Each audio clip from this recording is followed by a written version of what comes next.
রক্ষিতা কোন নেতা যদি বাংলাদেশের মাটিতে শাসন করতে চায়, সেই নেতার শাসন এদেশের জনগণ কোনদিন মেনে নিতে পারবে না।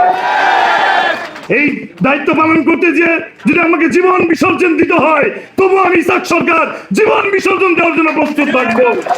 আমি ইসাক সরকারও কোনোদিন আপোষ করিনি, আপোষ করতে শিখিনি। সোনামুলি কারাগারে ছিলাম, বিএনপি বলেন, বিএনপি করেছি, তারপরে জেলে ছিলাম একসময়। আওয়ামী লীগের শাসনামলে ছিলাম, আমি সব শাসনামলে দেখেছি। স্বৈর শাসক আমরা দেখেছি, স্বৈর শাসক সহ্য হয়েছে, কিন্তু দিল্লির রক্ষিতা কোন নেতা যদি বাংলাদেশের মাটিতে শাসন করতে চায়, সেই নেতার শাসন এদেশের জনগণ কোনদিন মেনে নিতে পারবে না। 1400 ছাত্র জনতার গণ অভ্যুত্থানের মধ্য দিয়ে কিন্তু আমরা এই দিনটি, এই দিবসটি পেয়েছি। আজকে কথা বলার অধিকার পেয়েছি।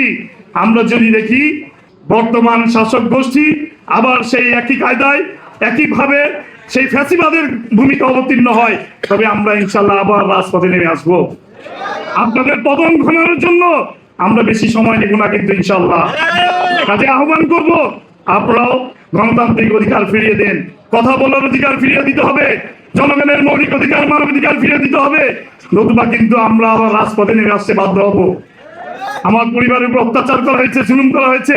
আমি কোনো দলের প্রতি আমার বিমাতা সুলভ আচরণ নয়, আমার কারো প্রতি কোনো দুঃখ, রাগ, ক্ষোভ, অভিমান নেই। আমি এই এনসিপির মাধ্যমে আমি বুঝতে সক্ষম হয়েছি, এই এনসিপির মাধ্যমেই এই দেশের জনগণ একমাত্র নিরাপত্তা থাকবে, এই দেশের মানুষের অধিকার প্রতিষ্ঠিত হবে, এদেশের মানুষের গণতান্ত্রিক অধিকার প্রতিষ্ঠা হবে এই এনসিপির মাধ্যমেই। আমি এই সমস্ত নেতৃবৃন্দ যারা এই মঞ্চে বসে আছেন, আমি তাদেরকে স্যালুট জানাই, লাল সালাম জানাই। তাদের মাধ্যমে আজকে আমি পূর্ণভাবে গণতান্ত্রিক অধিকার ফিরে পেয়েছি। আজকে যদি ফাঁসিবাদে কায়েম থাকতো, শেখ হাসিনা যদি পালিয়ে যেত না যেত, তাহলে হয় আমাদেরকে জেলে মরতে হতো, অথবা ফাঁসির কাস্টে দণ্ডিত হয়ে আমাদেরকে ফাঁসির মঞ্চে ঝুলতে হতো। আমি এই এনসিপির কারণে কিন্তু আজকে আমি পূর্ণ স্বাধীনতা পেয়েছি। এদেশের জনগণ, আমি মনে করি এখনো সারা দেশের আপামর জনগণ তাকিয়ে আছে এনসিপির দিকে। এনসিপি রাস্তায় নেমে আসবে, জনগণের অধিকার ফিরে পাবে। আর যদি এনসিপি আবার ঝিমিয়ে যায়, তাহলে দেশের মানুষের ভাগ্যে আবার সেই কালো অন্ধকার নেমে আসবে। তাই আমি প্রত্যেকটা নেতা কর্মীদেরকে আহ্বান করবো, দীপ্ত চেতনা উজ্জীবিত হয়ে আগ্রাসী অপসংস্কৃতি প্রতিরোধ এবং বিপন্ন বাংলাদেশের স্বাধীনতা সার্বভৌমত্ব রক্ষা করতে হলে আবার আমাদেরকে রাজপথে ঝাঁপিয়ে পড়তে হবে। আপনি আমার জন্য দোয়া করবেন। আমি সারা জীবন সততার সাথে রাজনীতি করেছি।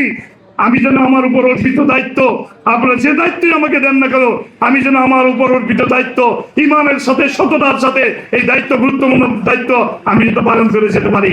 এই দায়িত্ব পালন করতে গিয়ে যদি আমাকে জীবন বিসর্জন দিতে হয়, তবু আমি ইসাক সরকার জীবন বিসর্জন দেওয়ার জন্য প্রস্তুত থাকবো।